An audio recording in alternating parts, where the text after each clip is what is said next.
God went on to form the man out of dust from the ground, and to blow into his nostrils the breath of life, and the man became a living person. Further, Jehovah God planted a garden in Eden, and made to grow out of the ground every tree that was pleasing to look at and good for food, and also the tree of life in the middle of the garden, and the tree of the knowledge of good and bad. Jehovah God took the man and settled him in the Garden of Eden to cultivate it and to take care of it.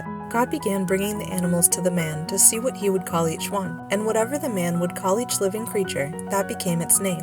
Then God said, "It is not good for the man to continue to be alone. I am going to make a helper for him, as a complement of him." So Jehovah God caused the man to fall into a deep sleep, and while he was sleeping, he took one of his ribs and built the rib into a woman, and he brought her to the man. Then the man said, "This is at last bone of my bones and flesh of my flesh.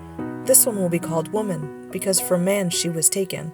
Further, God blessed them, and God said to them, "Be fruitful and become many, fill the earth and subdue it, and have in subjection the fish of the sea and the flying creatures of the heavens, and every living creature that is moving on the earth."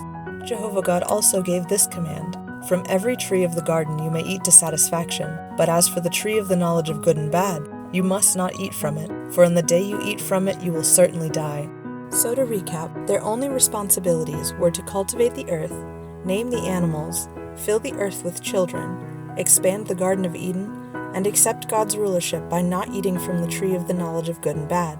Obviously, this is not what life is like today, so what happened? Stay tuned.